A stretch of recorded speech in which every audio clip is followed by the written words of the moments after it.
നമസ്കാരം. വനമാലിയിലേക്ക് ഏവർക്കും സ്വാഗതം.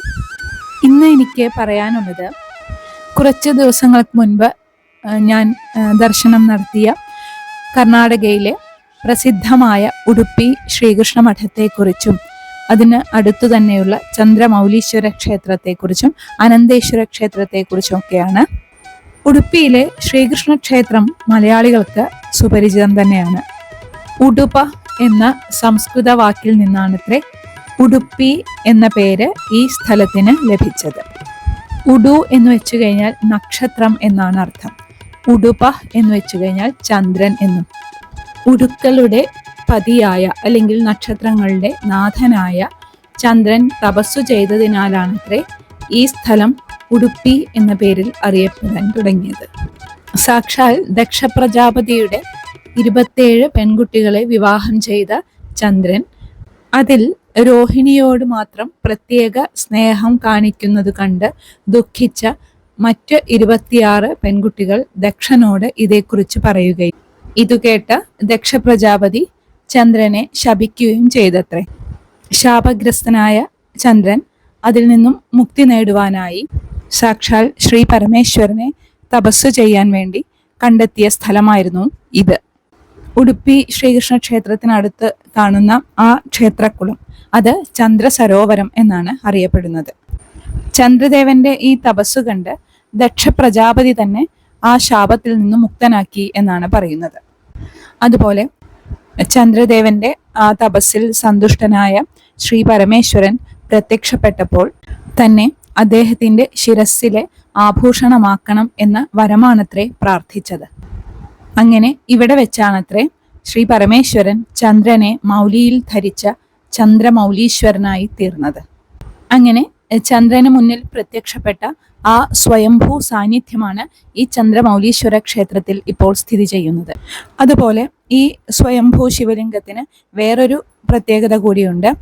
അത് പകൽ സമയത്ത് രാവിലെ കറുത്ത നിറത്തിലും ഉച്ചയ്ക്ക് നീല നിറത്തിലും വൈകിട്ട് അല്ലെങ്കിൽ രാത്രിയിൽ വെള്ള നിറത്തിലുമാണത്രേ ഈ ശിവലിംഗത്തെ നമുക്ക് ദർശിക്കാൻ സാധിക്കുക.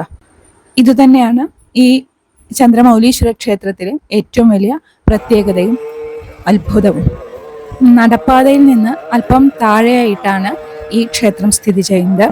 കുറച്ച് പടികൾ താഴേക്ക് ഇറങ്ങിയാണ് നാം ക്ഷേത്ര ദർശനം നടത്തുന്നത്. ഒരു തടാകത്തിന്റെ അടിത്തട്ടിലായിട്ടാണ് ഈ ക്ഷേത്രം നിർമ്മിച്ചത് എന്ന് ഒരു പ്രാദേശികമായ കഥ അവിടെ അല്ലെങ്കിൽ ഐതിഹ്യം അവിടെ നിലനിൽക്കുന്നുണ്ടത്രേ. അത് കുറച്ചൊക്കെ ശരിയാണ് എന്ന് നമുക്ക് തോന്നാം. ഈ പടികൾ ഇറങ്ങി കുറേ അധികം പടികളൊന്നുമില്ല, എന്നാലും ഭൂനിരപ്പിൽ നിന്ന് അല്പം താഴെയായി സ്ഥിതി ചെയ്യുന്ന ഈ ചന്ദ്രമൗലീശ്വര ക്ഷേത്രത്തിൽ വന്ന് ദർശനം നടത്തുമ്പോൾ എന്തായാലും ഉടുപ്പിയിലെ പ്രസിദ്ധമായ ശ്രീകൃഷ്ണ ക്ഷേത്രത്തിന് എത്രയോ മുന്നേ ഇവിടെ നിലനിന്നിരുന്ന ഉടുപ്പി എന്ന് പേര് വരാൻ കാരണമായ ഈ പ്രസിദ്ധമായ ശ്രീകൃഷ്ണ ക്ഷേത്രത്തിന് മുന്നിൽ തന്നെ സ്ഥിതി ചെയ്യുന്ന ഈ ചന്ദ്രമൗലീശ്വരനെ വന്ദിച്ചിട്ട് വേണമത്രേ നമുക്ക് ശ്രീകൃഷ്ണ ഭഗവാനെ വന്ദിക്കാൻ. അതുപോലെ തന്നെ അതിൻ്റെ അടുത്തു തന്നെ സ്ഥിതി ചെയ്യുന്ന ഒരു വലിയ ക്ഷേത്രമാണ് അനന്തേശ്വര ക്ഷേത്രം. അതിപുരാതനമായ, അതായത് 8-ാം നൂറ്റാണ്ടിലോ അതിനു മുൻപോ പണി കഴിപ്പിച്ച ഈ അനന്തേശ്വര ക്ഷേത്രം അവിടുത്തെ വളരെ വിശേഷപ്പെട്ട ഒരു പ്രത്യേകതയുള്ള പ്രതിഷ്ഠ കൊണ്ടാണത്രേ വളരെ പ്രസിദ്ധമായി തീർന്നത്. നമ്മൾ ക്ഷേത്രത്തിൽ പ്രവേശിക്കുമ്പോൾ അവിടെ ശിവസാന്നിധ്യമാണ് എന്നാണ് തോന്നുക. ശിവലിംഗത്തെയാണ് നമുക്ക് ദർശിക്കാനായി സാധിക്കുക.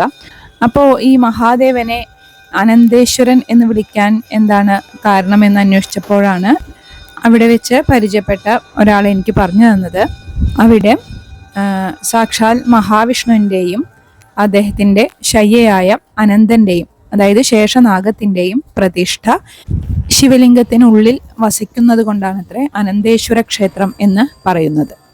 അതുപോലെ ചരിത്രപരമായും ഈ ക്ഷേത്രത്തിന് വലിയ പ്രാധാന്യമുണ്ട്. പിന്നെ പറയുന്നത്, ദ്വൈതമത സിദ്ധാന്താചാര്യനായ ശ്രീ മധ്വാചാര്യരുടെ മാതാപിതാക്കൾക്ക് ഈ അനന്തേശ്വര ക്ഷേത്രത്തിൽ വന്ന് ഭജനം ഇരുന്നിട്ടാണത്രേ അദ്ദേഹത്തെ ലഭിച്ചത്. ഈ മധ്വാചാര്യരുടെ ഗുരുനാഥനായിട്ടുള്ള അച്യുതപ്രജ്ഞൻ എന്ന ആചാര്യൻ വിശ്രമിച്ചിരുന്ന സ്ഥലം കൂടിയായിരുന്നു അത്രേ ഈ അനന്തേശ്വര ക്ഷേത്രം.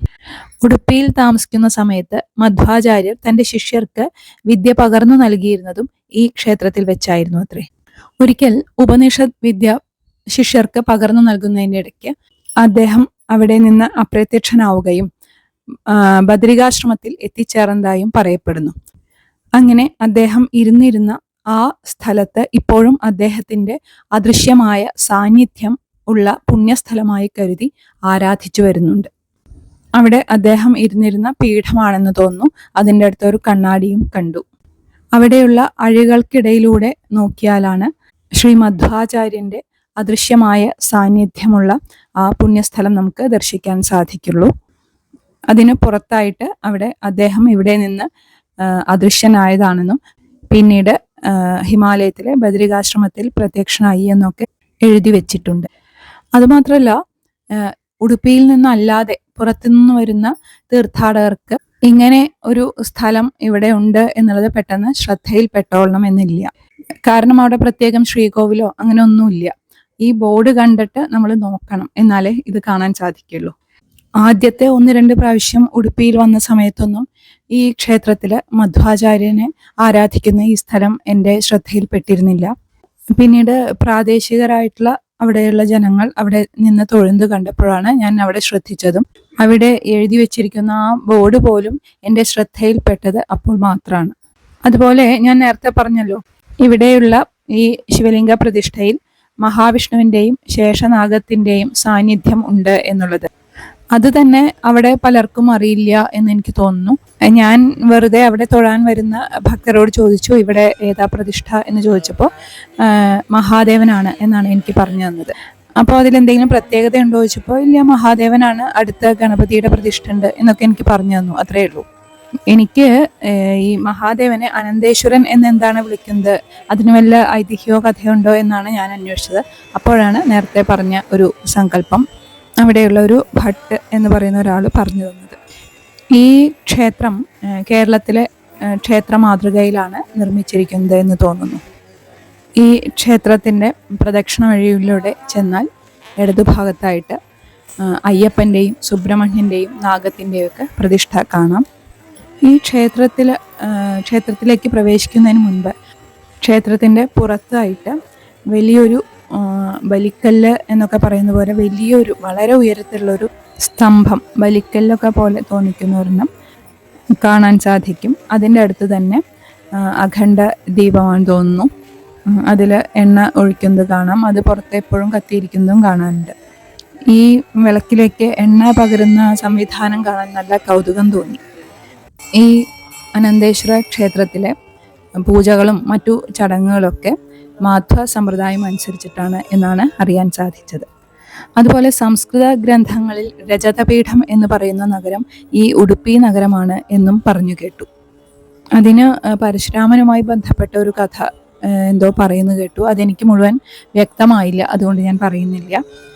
എന്തായാലും ഞങ്ങൾ ആദ്യം ചന്ദ്രമൗലീശ്വര ക്ഷേത്രവും പിന്നെ ഈ അനന്തേശ്വര ക്ഷേത്രവും ഇതിന് ചുറ്റുമുള്ള 8 മഠങ്ങളും ദർശിച്ച ശേഷമാണ് ഇന്ന് ഏറ്റവും പ്രസിദ്ധമായ ഉടുപ്പിയിലെ ശ്രീകൃഷ്ണ ക്ഷേത്രത്തിലേക്ക് ദർശനത്തിനായി പോയത്.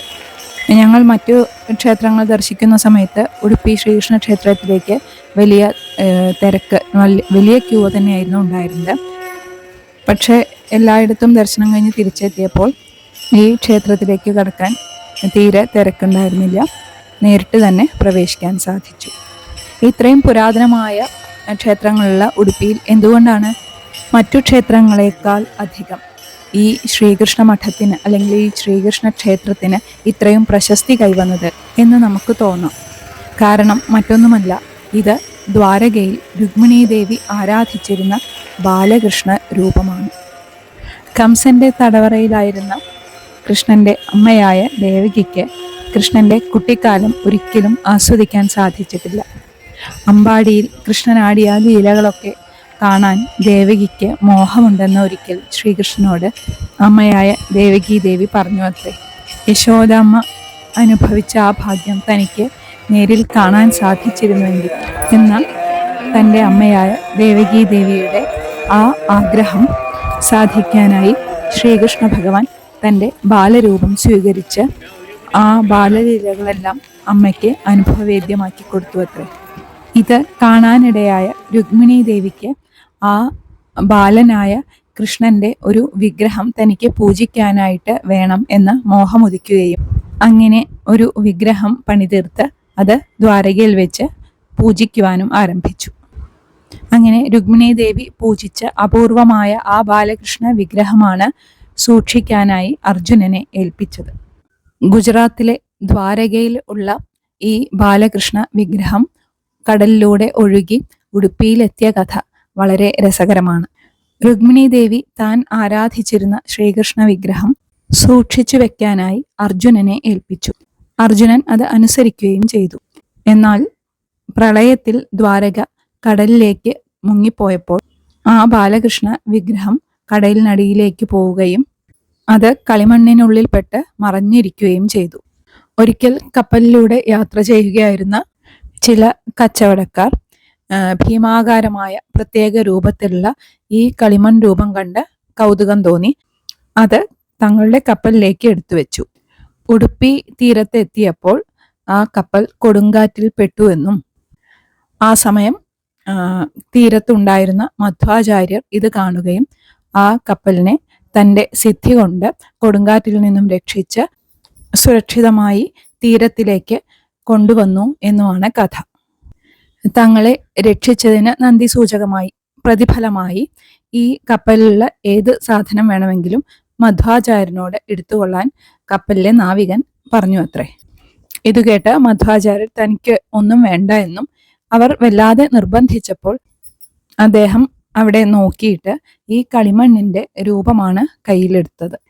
നല്ല ഭാരമുണ്ടായിരുന്ന ആ കളിമൺ കട്ട മധ്വാചാര്യനും ശിഷ്യന്മാരും കൂടി ഉടുപ്പിയിലേക്ക് കൊണ്ടുപോകുമ്പോൾ അറിയാതെ കുറച്ച് ഭാഗം പൊട്ടി അതിൽ നിന്നും ആ കൃഷ്ണ രൂപം പുറത്തേക്ക് വന്നു. ഇത് കളിമണ്ണിന്റെ ഒരു കട്ടയായിട്ടല്ല, ഹരിചന്ദനമാണ് പൊതിഞ്ഞിരുന്നത് എന്നൊരു പക്ഷവും ഉണ്ട്. അങ്ങനെയാണത്രേ ആ ശ്രീകൃഷ്ണ വിഗ്രഹം അവിടെ സ്ഥാപിച്ചത്. അങ്ങനെ ശ്രീകൃഷ്ണ മഠം അവിടെ ഉണ്ടായി. അതുപോലെ പ്രതിഷ്ഠ ചെയ്തത് കിഴക്കോട്ട് ദർശനമായിട്ടാണ് എന്നാണ് പറയുന്നത്. എന്നാൽ ഇന്ന് ആ പ്രതിഷ്ഠ പടിഞ്ഞാറോട്ട് ദർശനമായിട്ടാണ് നമുക്ക് കാണാൻ സാധിക്കുക. അതിൻ്റെ പിന്നിലുള്ള ഐതിഹ്യം എല്ലാവർക്കും അറിയുന്നതാണ്. കനകദാസ് എന്ന വലിയ ശ്രീകൃഷ്ണ ഭക്തൻ ഉടുപ്പിയിലെ കൃഷ്ണ ഭഗവാന്റെ അനുഗ്രഹത്തിനായി അവിടെ എത്തിച്ചേർന്നെന്നും അന്നത്തെ ആ സാമൂഹ്യ വ്യവസ്ഥ കൊണ്ട് അദ്ദേഹത്തിന് അമ്പലത്തിന്റെ ഉള്ളിലേക്ക് പ്രവേശിക്കാൻ സാധിച്ചില്ല. അതിൽ നിരാശനായി ദുഃഖിതനായ കനകദാസ് ക്ഷേത്രത്തിന്റെ പിന്നിൽ ഇരുന്ന് ഭഗവാനെ പ്രകീർത്തിച്ചുകൊണ്ട് കീർത്തനങ്ങൾ ആലപിച്ചു അത്രേ. ഭക്തന്റെ ദുഃഖം മനസ്സിലാക്കിയ അല്ലെങ്കിൽ ആ ഭക്തന്റെ വിളി കേട്ട ഭഗവാൻ അദ്ദേഹത്തിൽ പ്രസാദിച്ചു. കനകദാസൻ എന്ന ഭക്തന് പുറത്തുനിന്നും കാണത്തക്ക വിധത്തിൽ ക്ഷേത്രഭിത്തിയിൽ ഒരു വിള്ളൽ വീഴുകയും കിഴക്കു ഭാഗത്തേക്ക് ദർശനമായിരുന്നിരുന്ന ആ ബാലകൃഷ്ണ വിഗ്രഹം തൻ്റെ ഭക്തന് കാണത്തക്ക രീതിയിൽ പടിഞ്ഞാറ് ഭാഗത്തേക്ക് ദർശനമായി തിരിഞ്ഞു വന്നു അത്രേ. ഇന്ന് ആ ക്ഷേത്രഭിത്തിയിൽ വിള്ളൽ വന്ന ഭാഗത്ത് ഒരു ജനൽ പണിതിട്ടുണ്ട്. അതിനടുത്ത് തന്നെ ഒരു ഗോപുരവും പണിതീർത്തിട്ടുണ്ട്. കനകന കിണ്ടി എന്ന് അവിടെ എഴുതി വെച്ചിട്ടുണ്ട്. ജനൽ എന്നുള്ളതിന് കന്നഡ ഭാഷയിൽ കിണ്ടി എന്നാണ് അത്രേ പറയുന്നത്. കനകന ഗോപുരം എന്നറിയപ്പെടുന്ന ആ ഗോപുരത്തിന്റെ അടുത്തുള്ള മണ്ഡപത്തിൽ എല്ലാ സമയവും ഭഗവത് കീർത്തന ആലാപനം നടക്കാറുണ്ട്. അതുപോലെ ഈ ശ്രീകൃഷ്ണ ക്ഷേത്രത്തിലെ കാര്യങ്ങളെല്ലാം നിയന്ത്രിക്കുന്നത് അതിന് ചുറ്റുമുള്ള പേജാവർ മഠം, പുത്തികെ മഠം, അടമൊരു മഠം, ഇങ്ങനെ തുടങ്ങി 8 മഠങ്ങളാണത്. 2 വർഷം ഒരു മഠമാണ് ഈ കാര്യങ്ങൾ നോക്കുന്നത് എങ്കിൽ പിന്നത്തെ 2 വർഷം അടുത്ത മഠം ഏറ്റെടുക്കും. ഈ മഠങ്ങൾ ഈ ക്ഷേത്രഭരണം കൈമാറുന്ന അതിന് പര്യായ ഉത്സവം എന്നാണ് പറയുന്നത്. അത് 2 വർഷം കൂടുമ്പോൾ ഗംഭീരമായിട്ടാണ് ഈ പര്യായ ഉത്സവം ഇവിടെ കൊണ്ടാടുന്നത്. അതുപോലെ ഈ ക്ഷേത്രത്തിൽ നല്ലൊരു ഗോശാലയുണ്ട്. അത് പലതരത്തിലുള്ള പശുക്കളെ ഇവിടെ കാണാൻ സാധിക്കും. ഈ ക്ഷേത്രമുറ്റത്തുള്ള ബ്രഹ്മരഥം എന്നൊക്കെ പറയുന്നത് കാണാൻ നല്ല ഭംഗിയുണ്ട്. ഈ രഥോത്സവത്തിനുള്ള രഥങ്ങളാണ് തോന്നുന്നു ഇവിടെയൊക്കെ നിൽക്കുന്നത്. ഉടുപ്പിയിലെ അന്നദാനം വളരെ പ്രസിദ്ധമാണ്. 2 നേരം ഉച്ചയ്ക്കും രാത്രിയും ഇവിടെ അന്നദാനമുണ്ട്. ഇവിടെ ഈ പുറത്ത് കാണുന്ന ഈ കുളം നേരത്തെ ഞാൻ പറഞ്ഞു ചന്ദ്രസരോവരം അല്ലെങ്കിൽ ചന്ദ്രപുഷ്കരണി എന്നറിയപ്പെടുന്നത്. അതാണ് ഈ ക്ഷേത്രം എന്ന് പറയുമ്പോൾ ആലോചിക്കുമ്പോൾ തന്നെ ഈ കുളമാണ് 4 ഭാഗത്തും നമുക്ക് കാണാൻ സാധിക്കുക.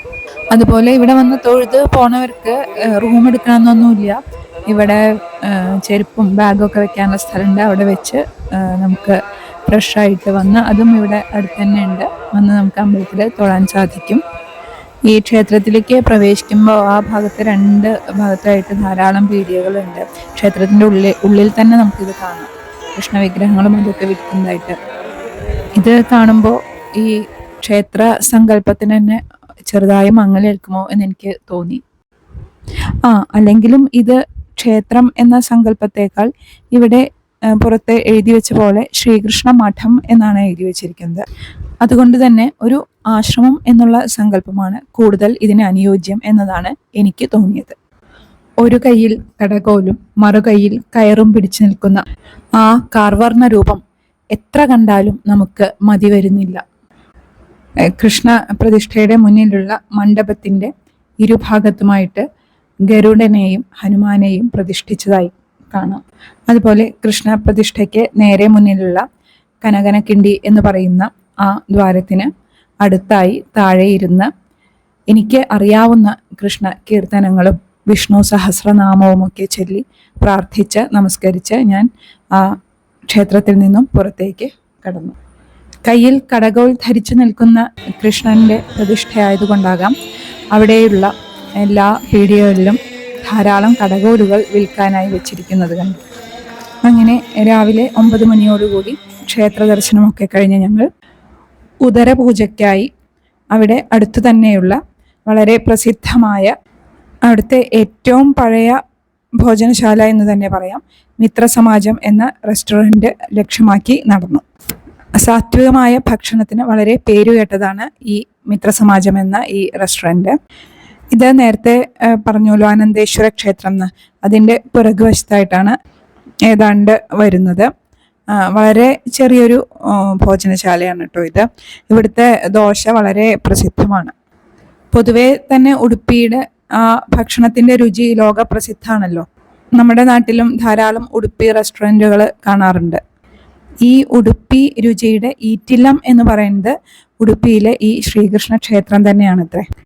ഇവിടെ നേദ്യമുണ്ടാക്കിയിരുന്ന ബ്രാഹ്മണർ കൃഷ്ണന് ഒരേപോലെയുള്ള ഭക്ഷണം കഴിച്ച് മടുപ്പ് വരാതിരിക്കാൻ വേണ്ടി വീണ്ടും വീണ്ടും കഴിക്കണമെന്ന തോന്നലുണ്ടാവാൻ വേണ്ടിയിട്ടാണത്രേ പല വിധത്തിലുള്ള പല രുചികളിലുള്ള ഭക്ഷണം ദിവസേന ഉണ്ടാക്കി നേദ്യമായി സമർപ്പിച്ചിരുന്നത്.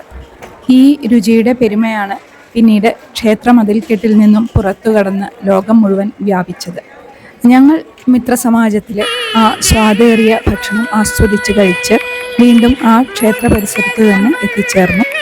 തൻ്റെ കയ്യിലുള്ള കടകോലുകൊണ്ട് ക്ഷേത്രഭിത്തിയിൽ ദ്വാരമുണ്ടാക്കി ഭക്തനായ കനകദാസന് ദർശനം നൽകിയ ജന്മമല്ല കർമ്മമാണ് ഒരാളെ ഉന്നതനാക്കുന്നത് എന്ന സന്ദേശം നൽകിയ ജഗതോദ്ധാരകനായ ഉടുപ്പി ശ്രീകൃഷ്ണ ഭഗവാനെ കനകനക്കിണ്ടിയിലൂടെ ഒന്നുകൂടി വന്ദിച്ച ശേഷം ഉടുപ്പിയോട് തൽക്കാലം ഞങ്ങൾ വിട പറഞ്ഞു.